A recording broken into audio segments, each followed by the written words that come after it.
Good morning, everybody. We'll be getting started in a moment.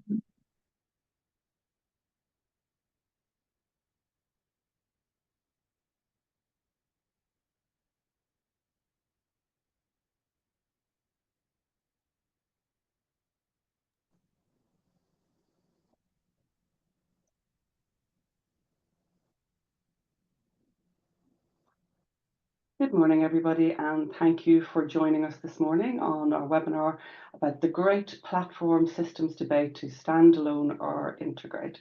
So thank you for joining us today. Just quickly want to move on to some webinar etiquette. Just to say that this session is being recorded and it will be available on demand on the Hart website afterwards, so you can watch again at your leisure. You will notice there's a Q&A box, and that's for any questions that you have for any of the panel and speakers today. We really want this to be as an interactive a session as possible, so please do put in your questions at any point throughout the session, and we will cover off as many of them as we can. You'll also see there's a chat box, and that's really for more any technical issues or support questions, and we will cover those. So now just to introduce the panel for this morning, I'm Joyce Harman. I'm Head of Client Services at Hart Square, and absolutely delighted to be joined by three wonderful gentlemen this morning. So firstly, Tim, if you could introduce yourself. Good morning, everyone. I'm Tim Clifton. I'm Associate Director for Digital and Information at St Helena, which is a hospice in North East Essex. Fantastic, thank you. We'll be finding out a bit more about that later, Tim. Chris? Yeah, good morning, everyone. I'm Chris Wilson. I'm the non-profit technology strategist at Total Enterprise Solutions. Thank you. And Alan? Thanks, Joyce. Good morning, everyone. And thank you to Tim and Chris for joining us this morning. My name's Alan Perestrella. I'm the Managing Director at Hart Square. Perfect. Alan, you're a bit quiet on mic. I don't know if that's just for me, but then I will hand over to you. Thanks, Joyce. Hopefully that's a bit better now. Yes, thank you. Great. So thank you, everybody, for joining us this morning. Really wanted to typically sort of kick off by setting the scene for our fantastic topic today. That's looking at, technology options for anyone looking to do a system replacement, the high-level kind of concept of integrated or platform-based solutions versus standalone kind of best-of-breed products. So looking at setting the scene for this, I thought it was useful to understand where we are at the moment and bring in a sort of dimension that I don't think has been really focused on that much over the past sort of 5 or 6 years, but it's certainly becoming more and more of an important factor. And that is really, looking at fundraising or NFP in 2025, technology decisions in challenging times is becoming a kind of more important and focal topic at the moment. So fundraising bodies today are finding it harder than ever, I think, and that is because competition is high, donor and member expectations are rising, and funding sources are tightening. And that's kind of a known piece to everybody that works in our wonderful sector. But I thought it was useful just to look at some information that I've pulled from the Influence 100 Financial Benchmarking Report, which is a very fantastically useful resource for anyone that's looking to understand more about financial performance across the NFP sector. This report has been done by an organization called Price Bailey, which is an auditing firm, and it's been done for member-wise. So it's got a bit of a membership skew to it in terms of the way that the data is reported or commented, but the actual numbers are still very useful because they cut across the entire NFP sector. So what we're looking at there is an income and expenditure chart over the past 5 years. And sort of coming through COVID, we can see that expenditure and income were quite closely matched. And then as we came out of COVID and things sort of settled down a little bit more, organizations across the sector were able to start building reserves again. And so great news there that income starts to uptick. But at the same time, we can see that expenditure has started to uptick as well. And what's kind of concerning there is that if you start to follow the trend, the expenditure is starting to close the gap faster than the funding is increasing. And so what we're seeing is, along with increased revenue, which largely tracks with inflation, costs are also increasing at a faster rate. And cost increases are mainly due to the increased staff costs, which is a response to the cost of living crisis, and indicates a broader and bigger need to achieve efficiencies within organizations. And I think it's worth reminding people that in terms of this data, it cuts across membership bodies, which are consumer, corporate, professional membership bodies, charities, sporting bodies, trade unions, trade associations, etc. And if we actually drill into the detail a little bit more, which I'd encourage you to do by looking at the reports that we'll push out in terms of a resource you can access, is that the charity sector itself, if we look at that in terms of donation-funded organizations, are finding that gap narrowing faster. So that's a real concern and something that we really wanted to sort of point out today. So what does that really translate into? So nonprofits are facing increased scrutiny over every pound or euro spent. Stakeholder expectations are increasing, and we can see that in terms of people with disposable income, in terms of donations or even around memberships. They're going to give their money to organizations that they like and value more and more. And so those that are transparent, are really well engaged, are able to demonstrate what they're doing with those donation funds, are going to achieve a better return on their investment. And what this brings us to, and kind of the nucleus for today, I guess, is that from our perspective, good technology is no longer a nice to have. It has become a strategic investment that helps address issues like efficiency gains, lowering costs, and achieving better engagement, which are all going to help you achieve greater income and should allow you to get better control of the cost increases. So before we step into some other points on that, I just wanted to cut over to Chris from TES, from Total Enterprise Solutions, and just get your take on how things have changed for you over the past few years in terms of, you know, looking at a 10-year horizon. How do things kind of stack up these days versus how they were in the past, maybe?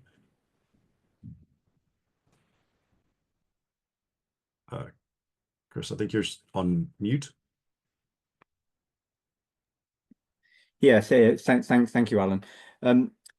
Having been in the sector for quite some time, some of the trends that I think are very, very apparent to us are the ones that organizations went from on-premise to SaaS, and that took a lot of people on a journey.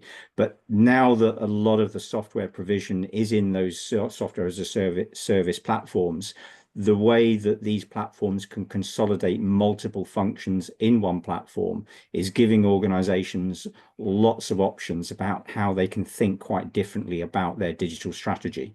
And so that's certainly changed the way we think about how we deploy technology into nonprofits in the time that we've been working in the sector.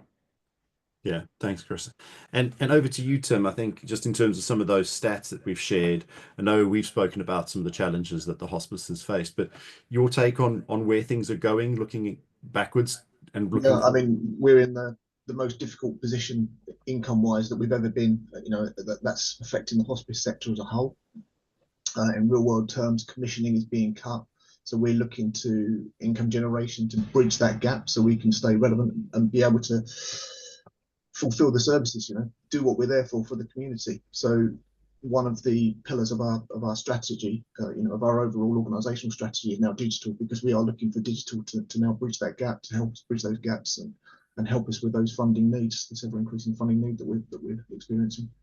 Yeah, and I think it's interesting here that for an organization like St Helena to recognize that actually spending your way through this intelligently and looking at a strategic use of funds to find those efficiency gains is really the message that we really wanted to use. And I wanted to thank you again for participating in the session, because I think these insights are really valuable to share with everyone else on the webinar today. My pleasure. Yeah, we are looking, as I say, to just be fit for the future.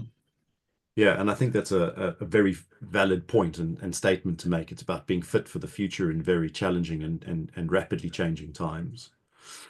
So what I wanted to do now is just look at the kind of the true cost of poor systems or legacy systems in terms of what they might be doing to impact your organizations.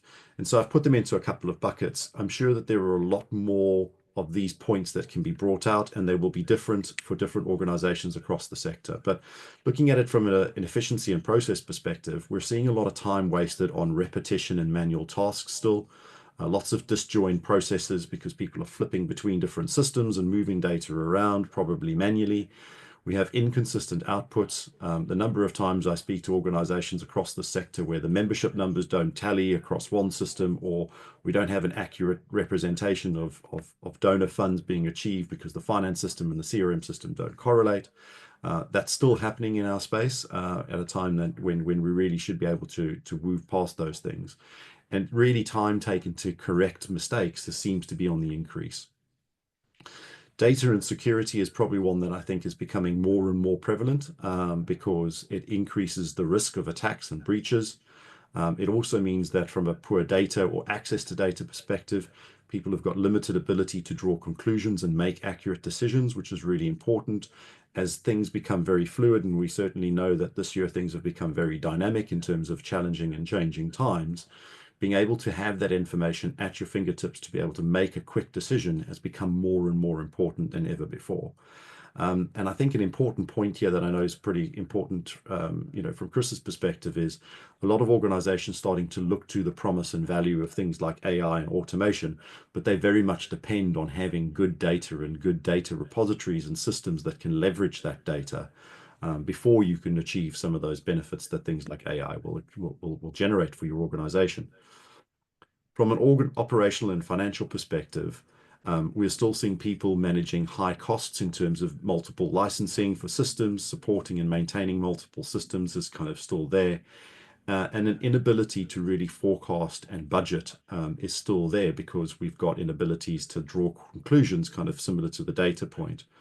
And in some respects, we still have underutilized investments because they're not talking to each other and people aren't able to use them effectively and extract the real value from some of these investments. And then from a regulatory and reputational perspective, we've seen a number of times, and I think this is something that's very challenging for the NFP sector, specifically organizations that are governed by the Charity Commission's Code of Conduct, is really public failure is just not an option. We have issues around inconsistent communication, people getting communicated to about the wrong things or at the wrong time.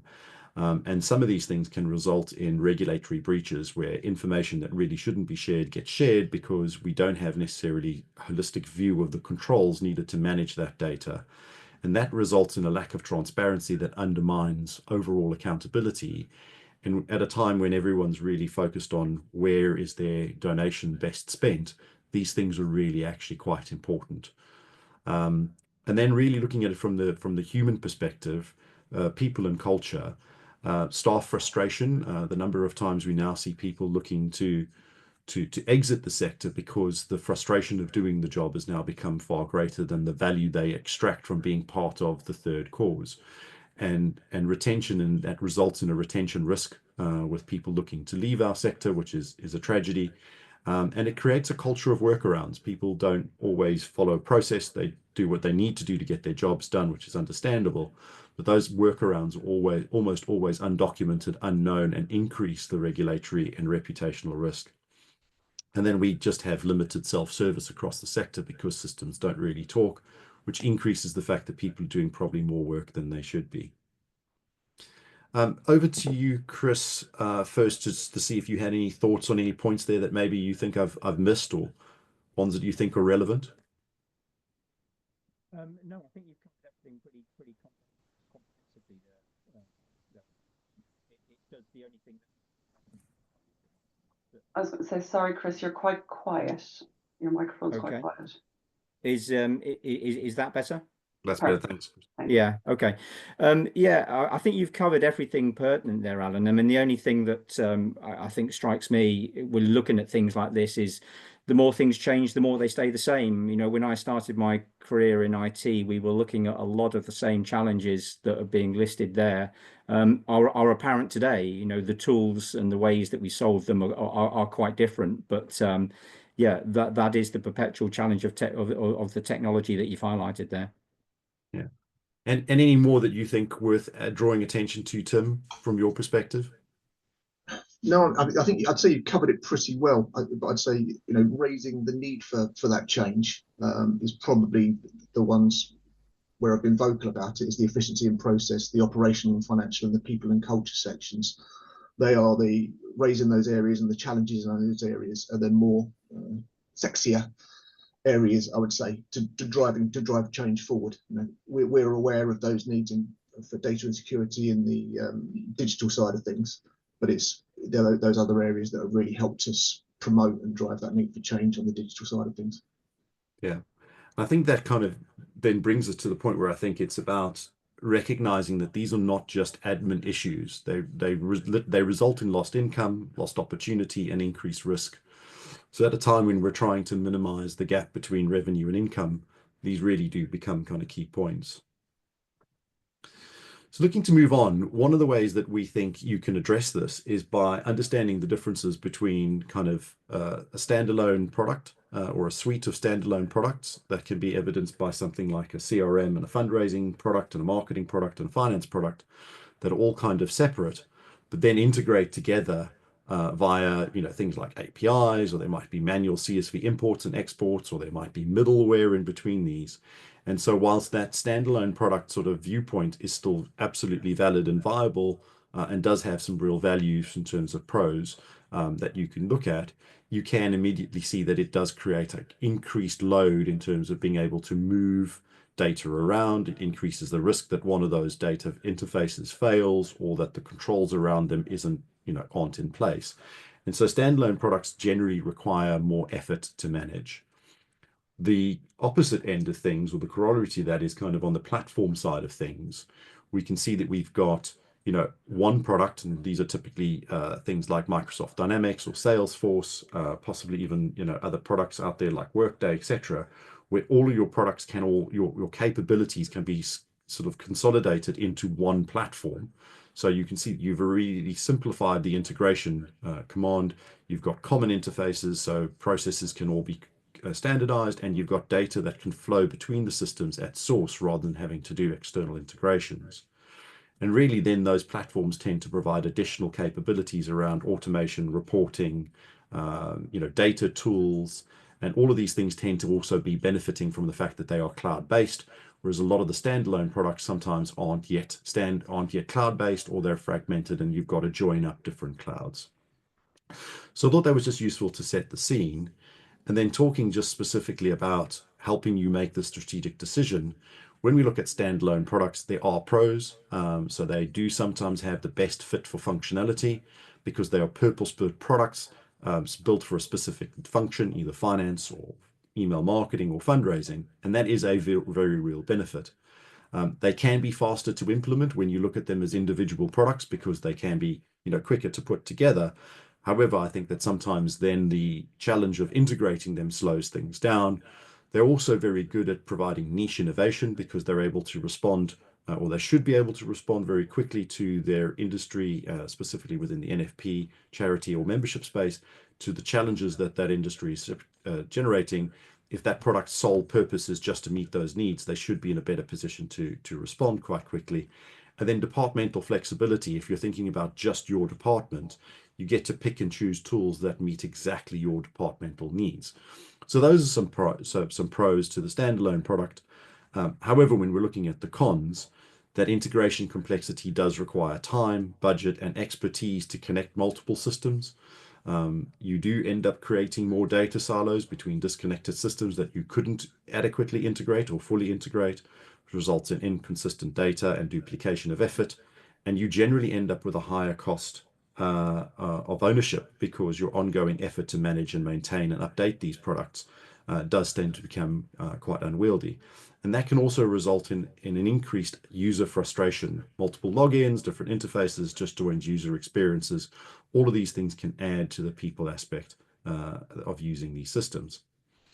So when we look at the platform solutions, by contrast, pros, you do get closer to a single source of truth, as all the data lives in one consistent, readable repository for reporting and insights that's also reliable. It generally generates a better user experience because everything's in the same place. We have pre-built integrations between things like CRM and finance and marketing, and that reduces the integration effort, but also the risk around those integrations potentially failing, and improves automation and workflow because you now can invest that time and energy in really automating processes because you don't have to worry about the integrations not being there. Generally as well, I think scalability is a positive point where these platform solutions can scale to meet current and future needs a bit easier. There are some cons. There's probably a higher initial cost because platform licenses and implementations can be more expensive upfront compared to individual products. But I do think that when you look at the fact that most of the opportunities these days we see around technology replacement is never just one product, this con becomes kind of mitigated. You may sacrifice depth. Some modules may not be as feature rich as best of breed dedicated products. But I do think that you can counter that by being pragmatic in your approach and looking and being more product led around what the platforms can provide out the box. You do have a greater dependency on a platform. So you shift from being dependent on multiple partners to being dependent on one partner and possibly the vendor platform that underpins that. And you do probably have to get broader stakeholder buy-in, because to leverage the value of these broader platforms, you will need to solve more departmental requirements or challenges, and that means bringing more people together to solve a bigger strategic challenge rather than a smaller tactical product-led challenge. And sometimes people that I've spoken to over the years can say this does sometimes feel like overkill, and certainly for smaller organizations with narrower needs, product-based solutions might be simpler. But as time moves on, we do tend to see that more and more organizations, irrespective of size, are valuing platform-based solutions more and more. So then looking at kind of just providing a summary, standalone products are probably very good for organizations needing flexibility and depth in specific areas, but they do require strong integration strategies and probably broader internal capabilities. Whereas platform solutions tend to suit those seeking longer term alignment with their strategy, are looking for automation and a holistic view of data and processes, and are ideal for scaling. And so when we look at those, and I look at the current climate, I do think that platform-based solutions tend to be a better long-term strategic investment if you're looking to achieve efficiencies to ensure that your income stays above your costs. So before we kind of move on to that, I thought it was just useful to get a take from Tim, because I know you've been through this yourself. Yeah, I mean, that all resonates with what you've said. I mean, one of the things that I bring into it as well is the size of the organization. So we operate in the SME world, and we don't have the staff with the requisite technical knowledge to deal with middleware and APIs. They make me shudder when I'm talking to suppliers about that, because I know we're going to have to connect these systems together, which is why we always bring in connectivity and interoperability at the start when we are looking, when we're getting our product specifications together or our need specifications together, we always bring those in early. So those platform solutions, we try to look at every, we always try to look at everything from the strategic aspect, although we do need to solve that, the individual department or directorate's needs for an application. We do want to look at it with the overall the way it's going to benefit the organization, because we know there's going to be reporting needs as well. We're going to need to centralize this data and pull it across. So that also factors into our decision, I would say. We are very much more towards the preference, I'd say, the platform-based solutions, because they fit us better from what we have in-house and our skill sets. Yeah. And if I could maybe add to what you're saying there, Tim, another perspective on the platform-based approach, if there is a perception out there that a platform needs to be deployed in its entirety on day one, and therefore highlight some of those cons that you highlighted there, Alan, in terms of complexity and costs, is that that's a bit of a misconception in our mind, in that what we typically do is that we will deploy elements of a platform incrementally. And so that a lot of those challenges about complexity and initial cost can be quite effectively mitigated. Yeah, valid point. I think just in terms of looking at it, I just wanted to sort of summarize this section before we move on to the next one. That is from helping organizations kind of make that strategic decision. I would sort of get you to ask a few questions. What delivers the most value for your organization? Is it around achieving a specific objective, and think a bit more long term, which I think generally we are seeing an improvement in organizations thinking more strategically and long term and aligning things to a 5-year plan. And then think about which approach helps you do more with less to deliver on those strategies, and which reduces admin and increases revenue most effectively. and which helps your teams work smarter and your data work harder? So I think those are some key questions to think about when you're thinking about which of these options is best for me. And I thought it was useful just to wrap this up with a bit of a quote. And I will admit that I don't know who Nadia is, but I really liked her quote. So I thought it was relevant to put in here. So I do think that these options are very useful for people to think about and to understand, and to think about what's the best approach for each organization in and of itself. So over to our first poll. Perfect. Thank you, Alan. And just to say, we've some questions coming in. Thank you very much. So we will get to those. So I've just launched the poll. So asking, what is stopping you from investing in smarter systems? So single choice answers. So is it budget? Is it lack of internal expertise? Is it uncertainty about the best tech solutions? Lots of different things. So just going to let that run for another few seconds. It's tied between budgets and uncertainty on the tech at the moment. So I'm going to end that poll and let me share the results. It seems to be a bit of a split between budget constraints, lack of internal expertise to implement change, and uncertainty about best tech solutions. I suppose, Tim, does any of that sort of surprise you, thinking about when you were thinking about getting new systems in? I think, yeah, the budget constraints, very, very much so.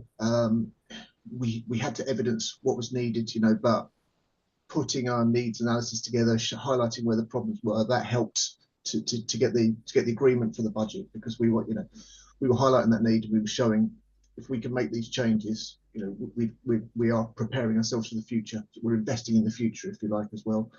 The lack of internal expertise, again, yeah, that falls back to certain areas. I mean, obviously you need people with project management skills. I feel you need people with project management skills internally alongside with the supplier, so you can make sure that your needs are being aligned properly with what the supplier or your partner organization is giving you as well. That uncertainty about the best tech solution as well is always going to be there. We try and mitigate that with speaking to other NFPs as well, who have already been on the journey. So it's something, we try and make independent contact with those other organizations, rather than people that a supplier or partner organization would put you in touch with. That way, you're getting a free opinion based on what there as well. That concerns over integration with existing tools.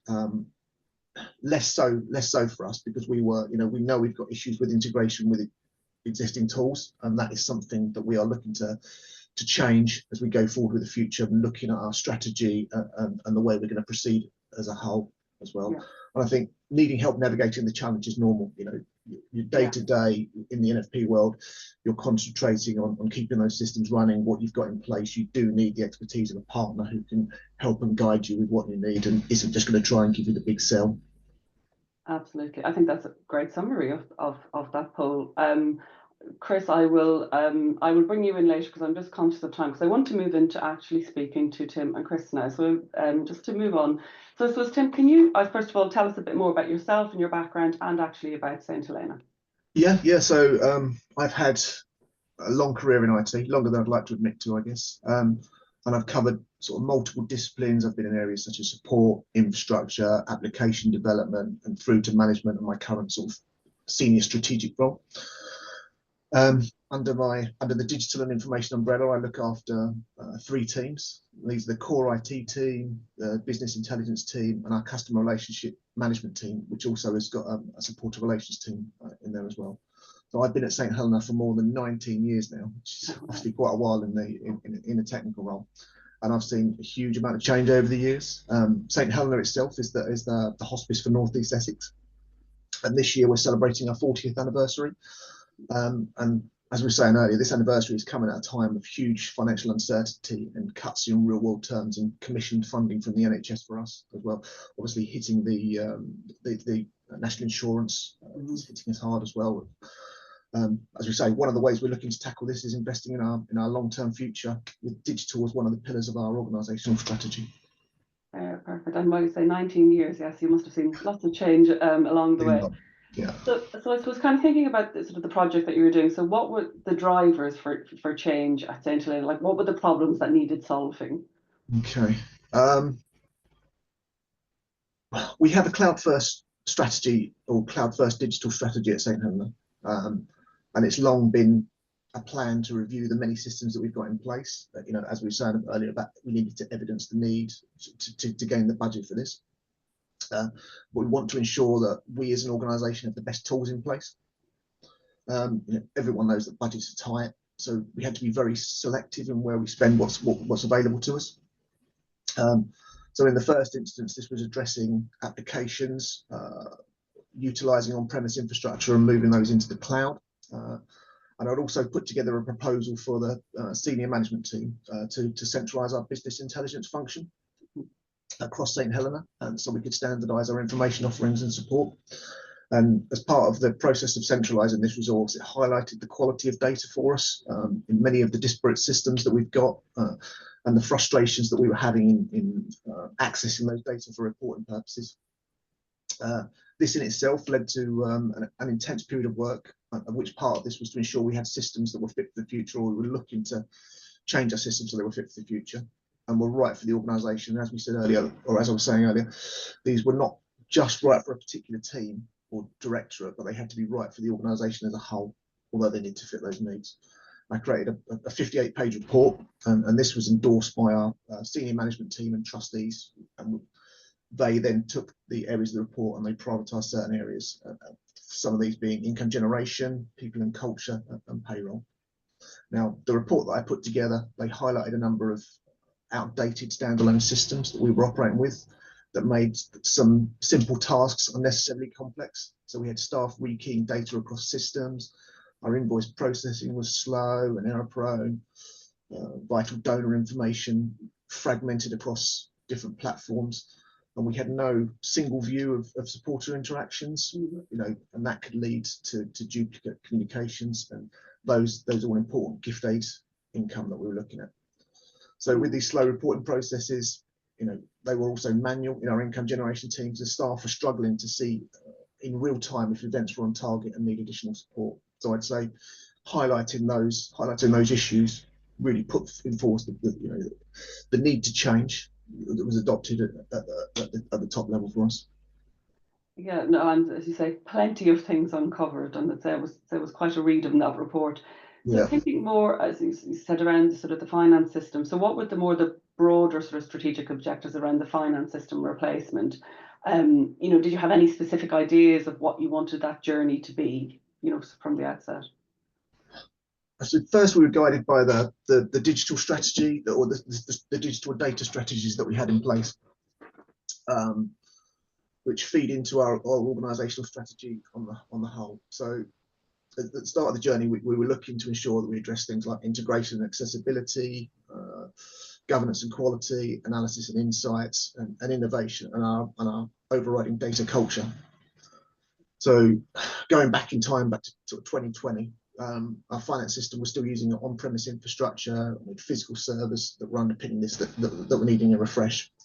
And at that time, we performed what's called a lift and shift, because that was going to get us through a certain period where we moved the components onto an Azure infrastructure to replicate what we had on premise. And whilst this avoided spend on physical infrastructure and gave us the leeway to continue that system, using that system temporarily, it allowed us to evaluate alternatives. And then we began our research, looking at the finance team's core requirement, but we were also combining those needs from the digital and data strategy, which again was going back to, you know, that interconnectivity, that the availability of data as well, and ensuring that the solution benefits St Helena as a whole.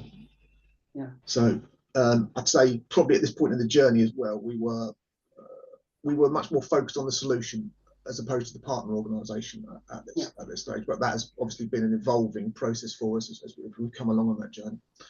So like many charities, many UK charities, I should say, we're a Microsoft house. So I suppose it's fair to say that I had a vested interest in a Microsoft-based solution. As all of our productivity and collaboration tools and identity management sit within this ecosystem. But obviously, just because a Microsoft-based solution fit our wider digital needs, it needed to be the right fit for the team and the relevant stakeholders as well. So we wanted to manage it very, very, take a full disciplined approach to it, getting our needs analysis for potential suppliers. We evaluated a number of products, and Business Central essentially sold itself to the finance team. I was pushing for it, but when the finance team saw Business Central against some of the alternatives they could have used, that they were very much they were pushing for it more than I was trying to push them to go down that route as well. And that was down to the fit it provided, the total cost of ownership, charity specific features such as the way that was processed, and obviously the partner organisation as well, which we backed up, as I said, with reference organisations to other charities that we arranged. So I suppose that's a bit of a long-winded way to say that any solution had to meet strategic requirements of a digital and data strategy while providing functionality. And that Dynamics gave us that flexibility which we can use to scale and integrate, and that integration at source is going to give us cleaner data, better reporting, and real-time visibility. That's across finance originally, but obviously that has moved to fundraising as well. So across finance and income generation, which is where we need to join up those systems. Yeah, and thank you. That's really useful. And I think I want to pick a bit more about that requirements. But as you mentioned, you did the board paper and the strategy and all of that. But that the big question always around budget and getting that budget sign off, or getting everybody to agree to the budget. Was there any kind of extra steps that you needed to do, or did the business case in itself, sort of sell the need for the budget that was required? Was there anything else around budget that you needed to do to get buy-in? For the finance solution, it was quite a simple process. If we'd moved across, but we were still paying quite a lot. As I say, we'd done a lift and shift, so we'd moved into the cloud, but the amount we were paying to keep it running in the cloud was still sort of quite significant. So we created, a standard business case. We could create quite a detailed business case. Obviously comparing offerings, the reasoning, the need, and something else that we do as well was we showed our workings out, if you like. Yeah. So, we gave access to the Teams folder for anyone that did want more data than was shown in the business case, with all the data that we'd collated there. And this satisfied the need of the purse string holders. The trustees wanted to look at some of our bigger financial spends as well. And I say we also sort of raised the fact early on that we were looking at. So before we'd submitted the business case, it wasn't a surprise. So we also raised that early on that we were looking at replacement solutions as well, and we were given regular updates along, where we were in that process, when we were expecting to submit business cases, and what we hoped would be a timeline for us to give once we received that budgetary approval. I'd say that process for the CRM system though has been a much longer process as well. But between the two systems, the finance system was a much simpler implementation for us as well, because it was done over an accelerator period, which is one of the methodologies that TES uses, but it's less so with the CRM, because that's a much more involved solution as well, with lots of other integrations that we're looking at as well. Yeah. So I'd say that by this time we knew, when we started to look at the CRM, we knew we wanted to, the partner was important. We knew we wanted to work with the same partner, TES, because we'd obviously experienced their approach with Business Central. We saw the knowledge that they had with NFPs as well, NFP specialisms, things like the VAT, the integrations were all big pluses for us as well when we started on that journey as well.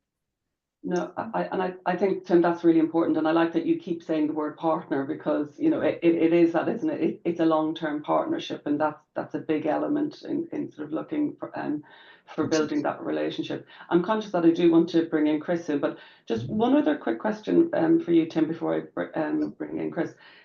Sort of where would you say you're on the journey now, and is there any outcomes you can share at this stage? So we've been running Business Central for around 16 months, and our finance team have given feedback on that as well. So the general feedback is that the business is more engaged as a whole. Now we've moved from the previous solution. Staff can now directly access the information they would have previously needed to request directly from the finance team.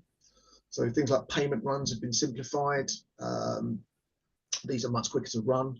The process of loading and approving invoices has been greatly improved. Now we have this functionality built in. We were using a clunky separate system that we had for that as well. And bank reconciliations are much more intuitive. That's where we are on the finance system. As yet, we're due to commence the CRM solution. So actually the kickoff of the project is due for as a whole. Obviously, we've done all the preparative work. We've met with Tez lots on the journey and that, but the actual official start date of the project itself is May the 1st as well. So, you know, from that, we're looking to track gift aid accurately so we can maximise income and ensure that, you know, every donation counts, as we were saying. A real big win for us is going to be that we can monitor fundraising events live, so we know if event targets are on track, and if event teams need to put support in where they need it. That's been a big issue for us at the moment, that lack of transparency. We're going to be able to reconcile some finance and CRM data, you know, to see some of that true profit and loss as well, and that's been a real issue for us. The separation of those two systems with the way finance account for donations relating to events and the way it's accounted for in the fundraising systems, you're essentially producing two different amounts, but we're looking to move data across at a transactional level between the two systems. It's going to make it much more clear and much more transparent for us. And I suppose the last thing I'd say on that is it's going to help us streamline donor management. You know, we're looking to integrate with planned, you know, third-party donation platforms as well, and personalised thank yous as well. So. I mean, that's fantastic. I mean, already some good outcomes and some a very clear direction of travel. Thank you. So Chris, first of all, can you tell us a little bit about yourself, your background, and Tez? Yeah, of course, Joyce. So at Tez, we're a technology company that has a 100% focus on the non-profit sector.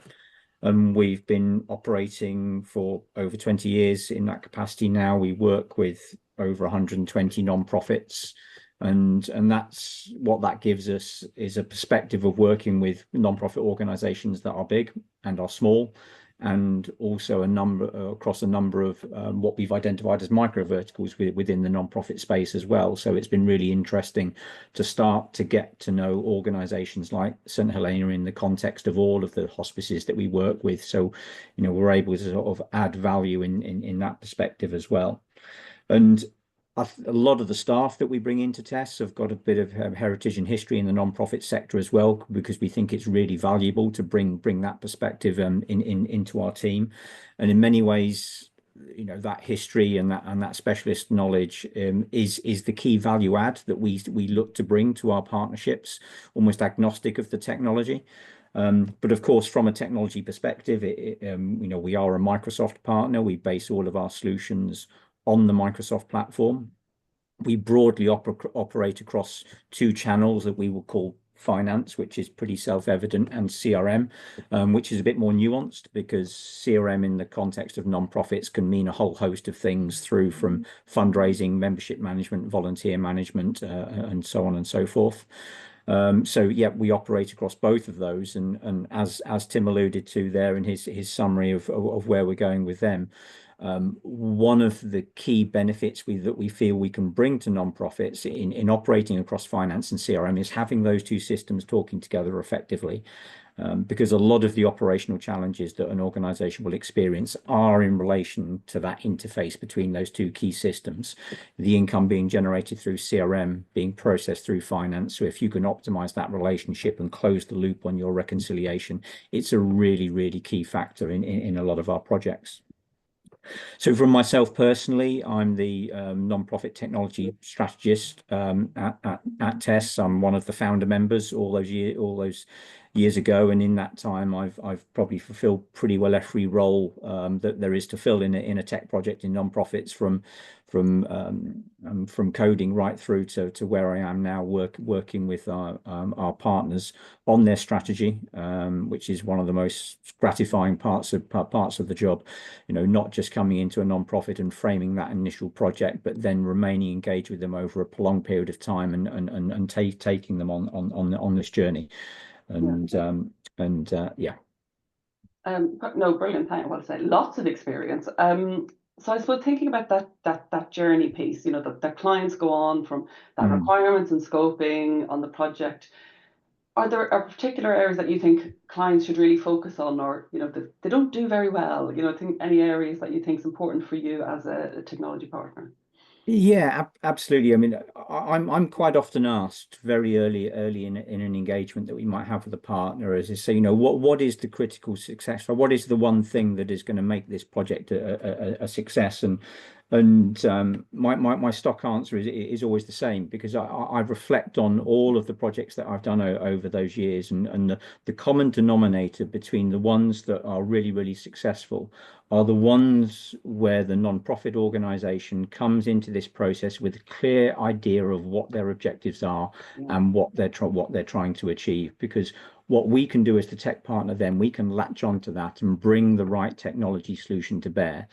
I saw from your poll earlier on that one of the challenges that non-profits perceived is not knowing what the right tech solution was. Yeah.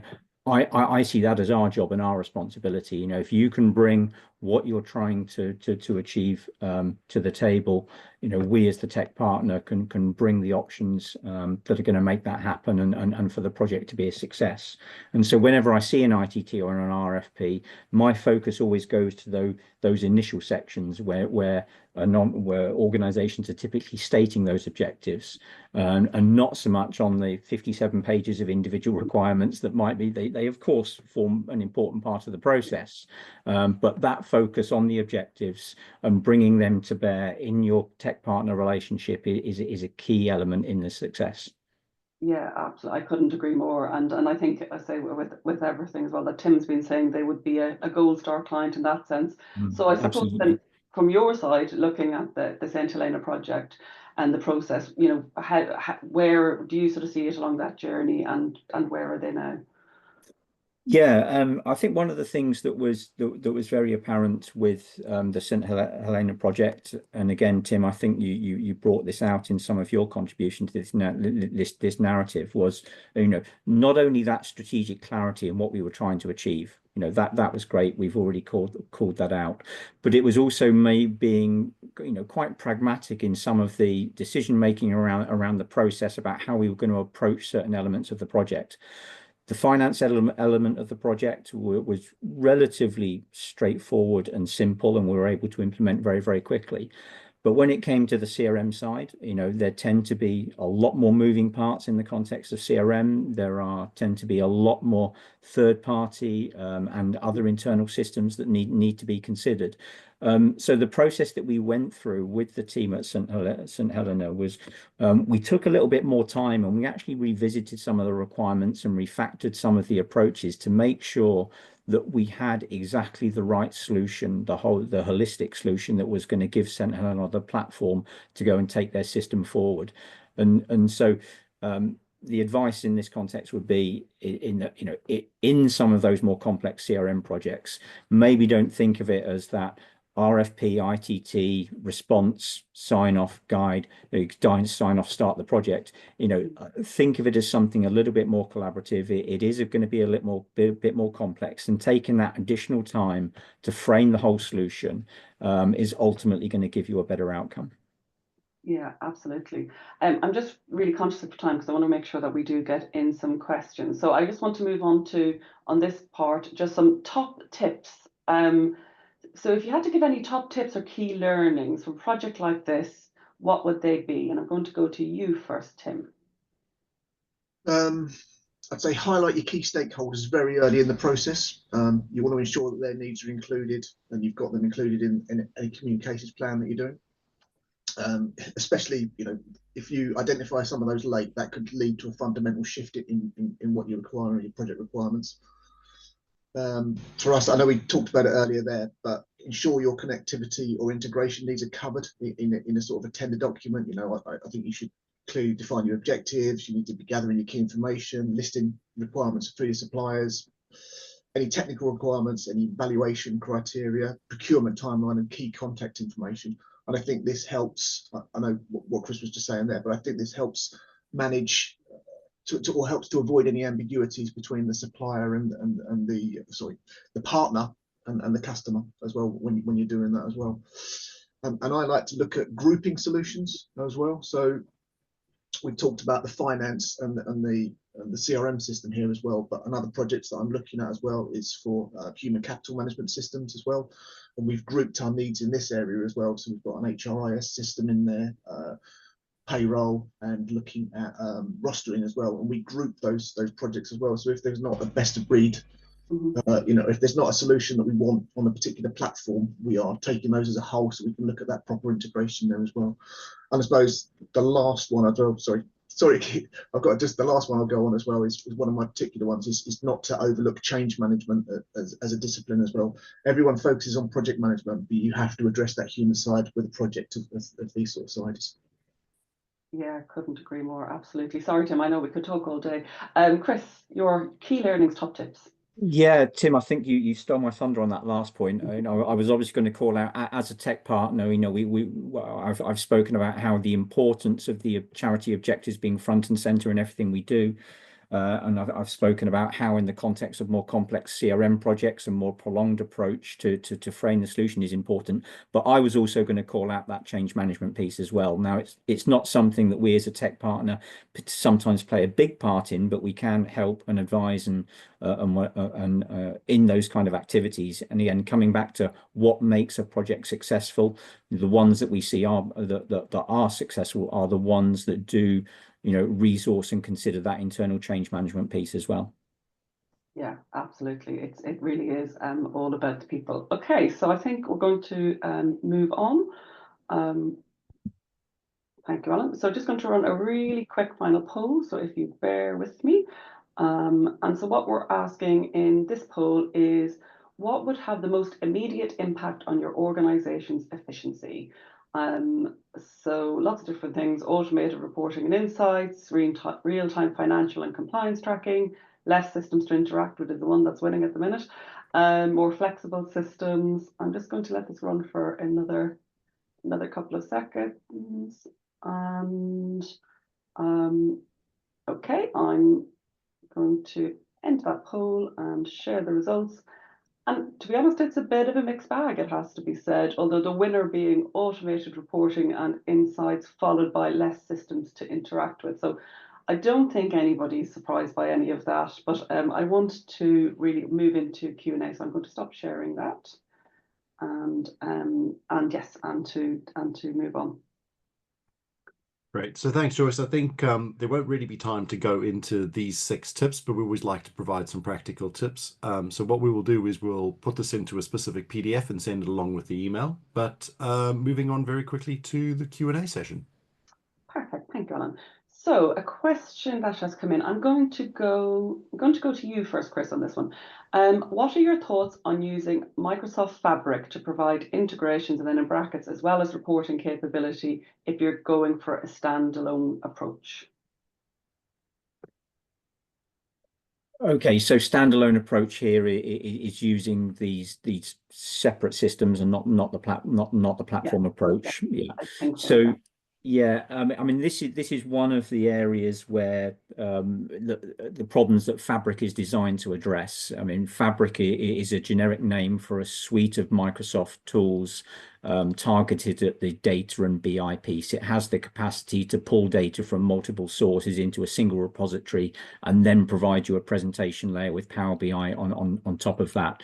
So if you are going to be taking the non-platform approach, then Fabric is a great tool to do that. The one caveat to that statement is that it is quite a technical tool if you're going to be using it in that context. So I wouldn't underestimate the technical resources that you're going to need to either have in-house or source externally to do that initial lifting of getting all those disparate data sources into your data warehouse and then delivered through your presentation layer. Great tool, but it is complex. Perfect, thank you. Don't worry, Tim, I'm not going to ask you to comment on Microsoft products. But one question that I do want to come to you on, Tim, is did you get any pushback from staff when carrying out the project? And if so, how did you overcome it? It wasn't so much pushback, it was more difficulty on engagement. It was more difficulty around engagement with the staff, and obviously everyone's got their day jobs to do, and they've got products that they've been using for a long time. So I guess it goes back to that change piece. getting people involved, showing what the possibilities out there as well, and carving out time. Yeah. If you go and ask them in part of their general work day, you're just getting pushed back, or if you're not engaging in certain ways. So we put workshops on, which Tes were involved in as well with us as well. And I think that helped with engagement. There's obviously pushback around the cost of these type of projects as well. So you have to be selling them. You have to be a salesman for a project like this as well, because if you're making cuts, or around, if you're looking at costs in other areas of the business, you have to be looking at, or you have to be firm with why you're spending this money, and how it's going for there, or how it's going to benefit the organisation and staff as individuals going forward. Yeah, absolutely. And then another question, which I suppose relates to that as well. For you, Tim, first, and then Chris, I'd like you to comment as well. What resources did you put in place for running the projects? Or is it the same for both the finance and the CRM? So yes, thinking about resources on the project. Yeah, I mean, I find this a difficult one, to be honest, because you have staff and business as usual on projects are competing priorities within a business.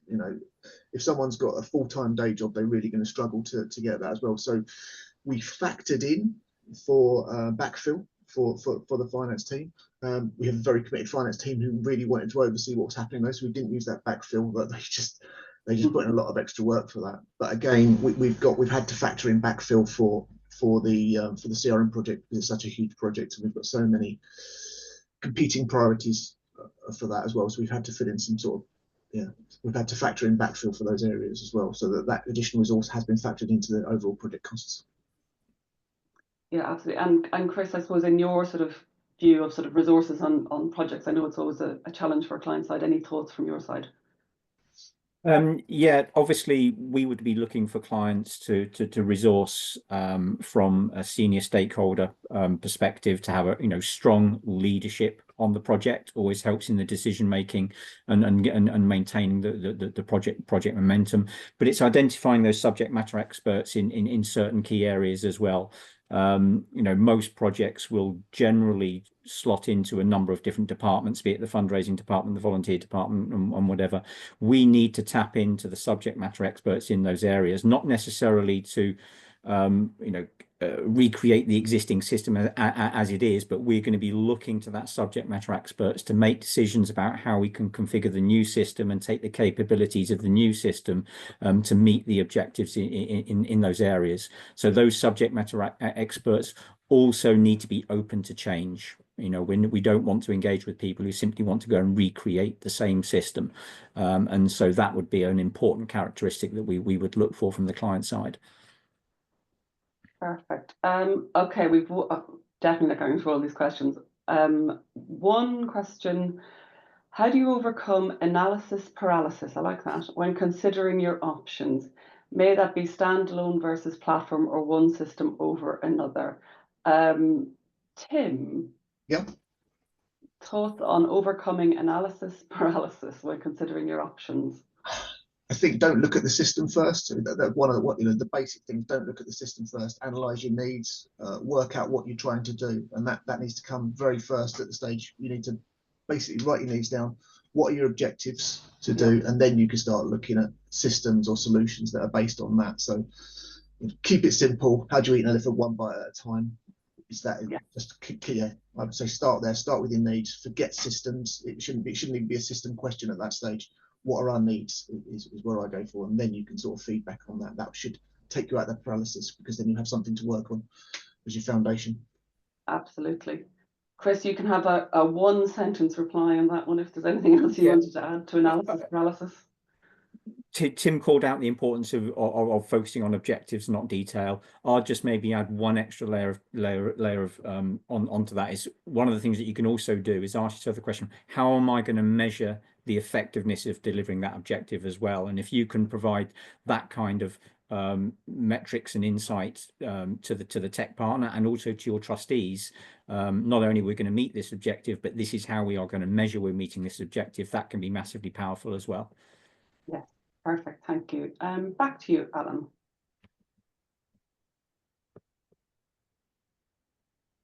Oh, you're on mute, Alan. I can't hear you. Thank you. Yeah, thank you to both of our guests. Just something to flash up quickly. Chris is giving a talk on the 29th of May. So we've popped up the link, which you can see in the top right-hand corner of Zoom.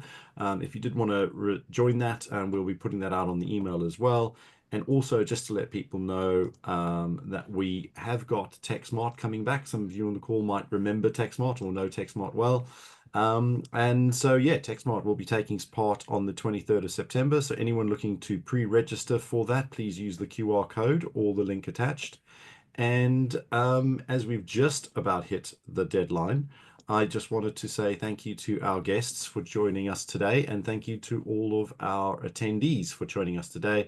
If you've enjoyed the webinar, please do look at our other events on the Hart Square website, and we will be sending out the recording and any answers to the questions we've not been able to cover today. So once again, thank you to everyone for joining us. Hope you have a great day. Goodbye, everyone.